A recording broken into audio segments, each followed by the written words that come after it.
Hi everyone and welcome to my channel. So in today's video, I'm going to be talking all things United Nations internship. So for context, in last year, 2023, I did a United Nations internship at the United Nations headquarters in New York, and I did that for 6 months and I had a blast.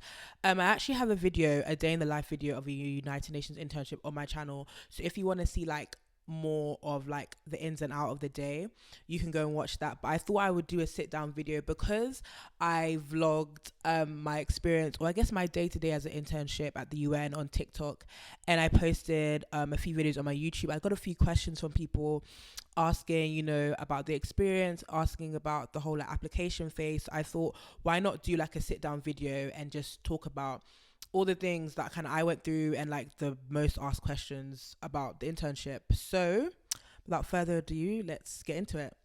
So, the first and main question I always get asked, and I think interns always get asked, is do you get paid for a United Nations internship?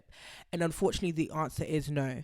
You do not get paid to be an intern at the United Nations, which is unfortunate. And we are trying to see how that can change. I know there are some groups that are lobbying, and I'll get to a bit of what I'm involved in as well. But we're also trying to advocate for better representation and more interns to get in. But yes, as of now, you do not get paid to be a United Nations intern or do the internship. But I must say that some agencies like UNDP, UN Women, UNICEF, sometimes they offer interns stipends that may not cover the full cost of what it takes to live in New York, but it will still help towards living expenses, etc. So if that's like a main like problem, like query, you can check out some of the internships that are under like UNFPA, UNICEF, UNDP, etc., etc., because sometimes they do offer a bit of help. But in terms of if you're wanting to intern at the secretariat, yeah, it's going to be unpaid, which is really unfortunate.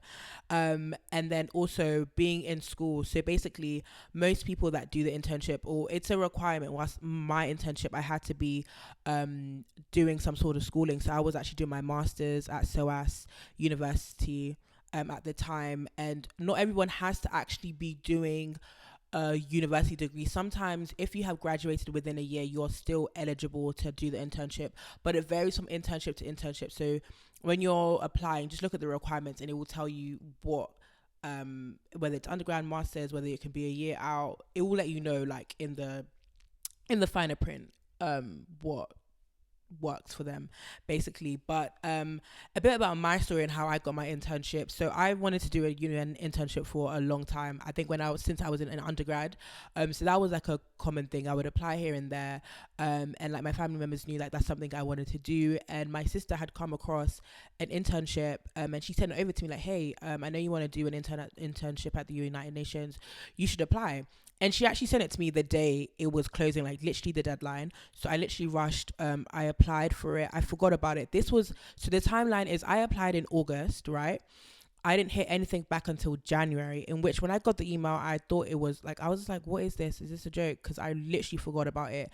I responded to do the interview. I did the interview, and in less than a week, I was accepted into doing the internship. So I did my internship at the Department of Global Communications, and I was under the Transatlantic Slave Trade Program and the International Day of Peace. So those are the two programs that I was working on. So once I got the confirmation that yes, I've been accepted into the internship program at the United Nations in New York, it was basically working. So I knew I was going to New York in January. But then I was moving to New York in March to start the internship, right? So I had like 3 months to like gather myself. So like in terms of like obviously moving countries is not like simple all the time. So you have to find where to live, etc., etc. So in terms of what the UN help with, obviously they supply and help you with the visa situation. So they will sort all of that out for you. That was so smooth sailing. I just had to like literally go and pick up my visa. I had to just take a picture for my visa and go and pick it up. And it was really quick. Actually, I didn't pick it up. It got delivered to my house actually. Yeah. I literally took the picture, did everything online, and they delivered it within like 2-3 days. It was really simple. And it's a G6 visa, I believe. Was it G6 or G4? I can't remember, but it's one of the G visas. So that one, they sort that out for you, like no worries. But you have to get insurance. Living in America, it's a must. You need insurance. So I had to get insurance. I believe I was insured by was it AXA? I think it was AXA. Yeah, I was insured by AXA. So that's a requirement. You need insurance because God forbid you have an accident or you just need medical insurance. So that's something you have to sort out. And then you also have to sort out your own accommodation. Renting anywhere can be a headache, but renting somewhere in New York when you're only there for 6 months can also be a challenge with finding the right place, etc., etc., especially if you're not living there already. So they do help in terms of they can help point you in the right directions. I remember I got a list of apartments and like student friendly or like hostel friendly kind of um apartments, I guess, living situations which you can use if you would like to, if that would help. I didn't take that route, but if you do need help or need to be pointed in the right direction, they can help assist in terms of places where you can find places to rent. But also if you don't want to, you can go on your own and find um rent elsewhere basically, or find a place to stay elsewhere aside from all of that. So like that was like the prep in terms of getting myself to New York and doing all the, I guess, groundwork to actually go. But I wanted to talk a bit about actually like the internship in my background, because a lot of people ask, okay, like, so what did you do? Do you have experience? Because obviously as an intern or when you're interning somewhere, the idea is that you may not have as much experience as somebody that's going to go for a full-time job. Also, how does that work? So in terms of me specifically, I have a legal background. I did an undergrad in international law, and I also was doing a master's in international development, which is very kind of like online with the United Nations, etc. But in terms of the internship program, it was a transatlantic slave trade and international day of peace that I was working on, and I had previous internship work with the Commonwealth Human Rights Initiative, which was heavily on human rights, which links to slavery and it links to anti-trafficking work, which is stuff that I had worked on as well. And I was based in Ghana as well, so I also had like knowledge of just dealing in the African space and having that kind of international lens when it comes to working and when it comes to actually the people that you're supporting, helping, writing reports about, etc. I also had background in I also was helping out a social enterprise business in Zambia, which dealt with young girls. So that's gender equality, that's SDG 5, which also kind of related to why I had to work on an International Day of Peace, which was really, that year that we worked on it was really focused towards the sustainable development goals, all of them really. But I was able to use some of my skills to actually understand the context of, I guess, all the goals, etc. And also my degree, whilst I was studying, I was literally studying international development, and I did a course in like sustainable development, and so many other things that the knowledge would help when you're in such an environment. I would find that sometimes what I would be learning in my master would literally directly apply to what I was working on, or just the surroundings, or just understanding how the United Nations function or different departments, etc. So there was a lot of transferable knowledge and then transferable skills as well to what I was working on. So that really helped in terms of just being able to do the role and understand and have a bit of background experience to do an internship. I know there's a lot of discourse about like, how do you get a job if you have no experience, because you like come straight out of uni, all that kind of stuff. And I know it's tough, but I would say definitely if you can find any other internships that you're interested in, that you would want to work in, it definitely helps in just terms of knowledge, skills, and getting you into the places or the internships or the job roles that you want. Because I feel like the work that I did prior to United Nations really helped me understand like what was going on and how I could help and how I can contribute to like everything really. So moving on from that, I wanted to talk about like working and living in New York, and like actually interning. Like if you go back to my video, I have a video on like a day in the life. You can watch it to see like what I can like get up to in a day, but every single day is different. When I started, I moved in March and we had a really big event, so I literally hit the ground running, which I thought was really good because I got to get to grips with everything really quickly. And then after it died down, I could kind of like reflect and see what went well, what didn't, all that kind of thing. But every single day is different. Like that first March period was really busy as an intern. You were like working, getting to know the team, working on events. So it was like really busy, really on the go. But then there are times and periods when it's not as busy. I guess a month, two after March wasn't that bad.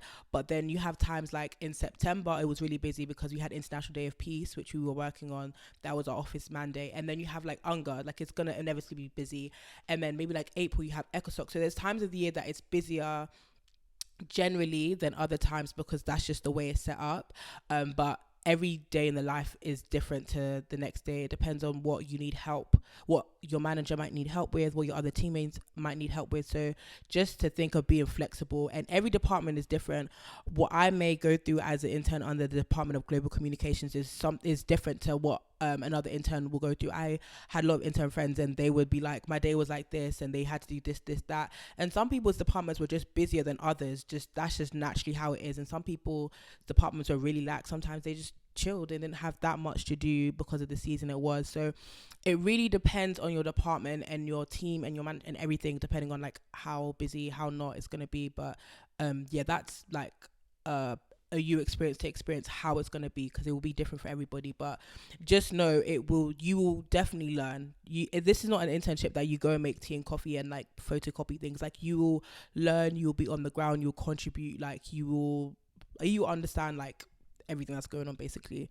So yeah, that was like really that in terms of just like navigating that. But then also I want to talk about like the social aspect of it. Like I think there's a really big intern community in the United Nations. There's so many interns, like literally like you'll bump into interns like in every single department, like when you're walking about. So I feel like if you are worried about that side, I think you are in safe hands. Like there's a massive like intern group chat when you join, like you get to meet people.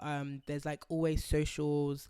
If not that, like definitely like lunch, like you meet for lunch on like during the workday. And more times than not, you will not be the only intern on your team. Like there will be another two at least minimum. Like most interns will not be by themselves, so like there will definitely be other people your age or other interns that you can relate to, you can talk to. So in terms of that, I think that was really cool. And like some friends, I've made intern friends so randomly. Like I would just walk out of the elevator and I would just be like, oh my gosh, are you an intern? They'd be like, yeah. And then like you just make friends like that. So I think there's a really nice cute intern community. So in terms of that, I think like you'd be okay. And I've like made intern friends. I'm still friends with them now. Some of my friends, we even made a group advocating for African interns at the UN, and it's still going on now. So it just shows that you can actually like make really cool friends, start really good things. I'm gonna put our link below so you can check us out and what we do and stuff like that. But it's definitely a really cool environment to be around like-minded people. Everyone's probably still studying as well. You can talk about everything, basically go out outside of working hours as well. So it's a really cool experience, and you won't experience it by yourself. Like you won't be the only intern. Like even if there's not that many in your department, there will be others in other departments, so you can have people to like share experiences with, share laughs with, go out with. So like that's really cool. And I would say like also you're in New York. Like New York is actually like, it's so vibrant, it's so buzzing. Like there's 1,001 things to do. So I always encourage people to like go out and have fun. I think that was one thing I really loved. And sometimes I like to be a social butterfly and like go out and explore. So that was one thing I got to test my limits with, like moving to New York. Like how can I go out, how can I meet friends? And like yeah, you can do it through the intern way, you could do it through mutuals depending on like who you know in the city before. Like it's definitely a great way to like work on your social skills, expand your network. So like definitely take the deep plunge and just see how like living in New York is, and like meeting other people. But I also wanted to talk about like the balance of everything, because more times than not, interns are mainly doing the internship and the master's degree or undergrad at the same time. So I think balancing that was also something that was quite important, because when I first started, I was doing assignments, etc., but I hadn't really got into my dissertation. By the second half of the internship, that dissertation was do in my head. Let me tell you that. Like I was literally having sleepless nights because I had to get that done. So it's something that obviously your supervisors will know, because obviously it's a requirement for you to actually be in school. So they will make accommodations for you if you let them know, like, hey, I've got an assignment due, like I need time to work on it, or like I've got a class here and there, I need time to work on it.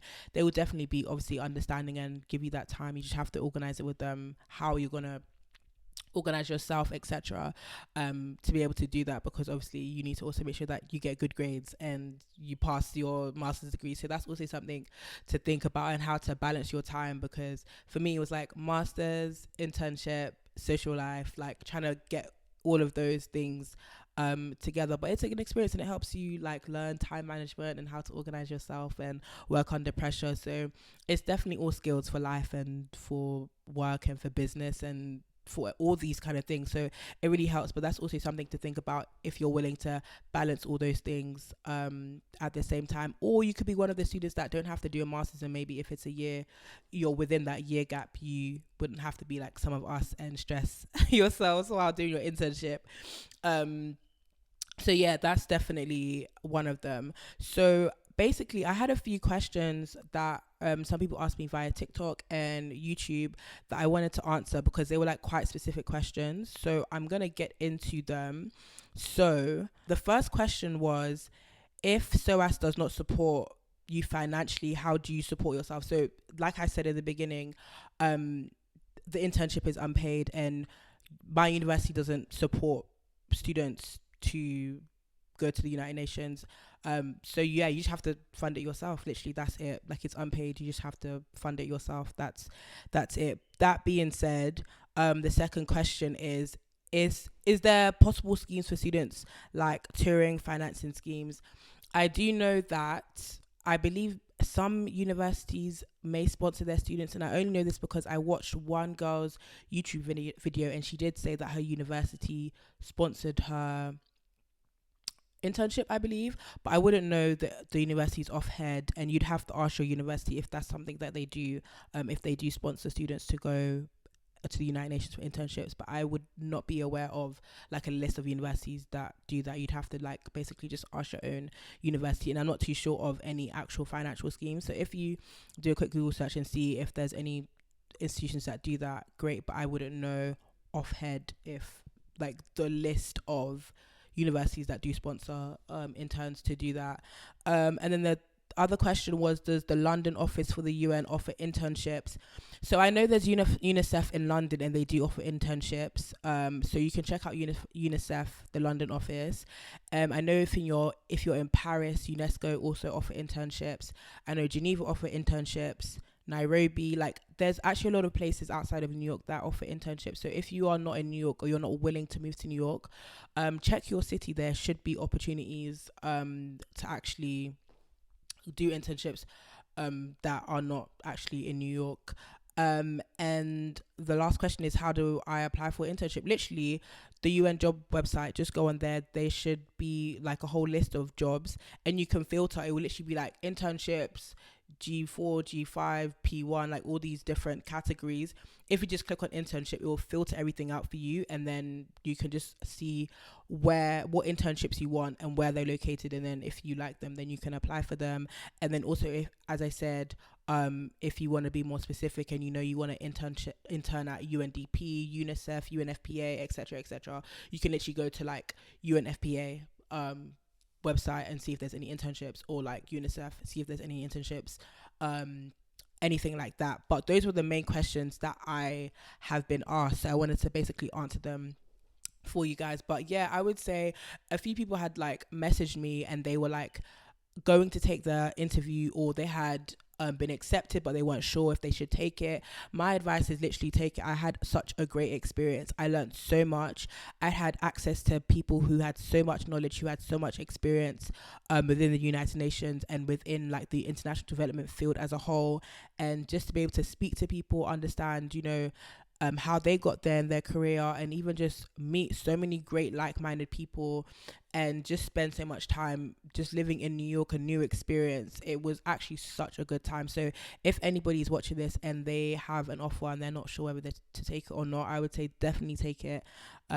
It's such a great thing to do, and it's like it will open definitely doors for you in terms of you understanding what you want to do next. I think internships are always a great way when you're at that crossroad and you don't really know if you want to take this career path. If you don't, it's a great way to do something and be like, okay, afterwards, do I still want to do it? Do I not want to do it? And if not, it's still a great experience regardless. Yeah, I would say 100% you should take it. But obviously the decision is all yours to make, but that's just my advice and good off my experience because I had a great time. If you want to see in depth like what some of my days look like, go over to my TikTok because that was like my advice. I was literally like vlogging when I can and when I could. So yeah, go and check it out. And yeah, I hope I've answered everyone's questions. If you have any more, put them in the comment section below. I will be glad enough to answer them, and you can literally DM me on Instagram. Like, I literally will respond. Like if you have any questions, let me know. But thank you for watching the video or this video, and yeah, I'll see you in my next one. Bye.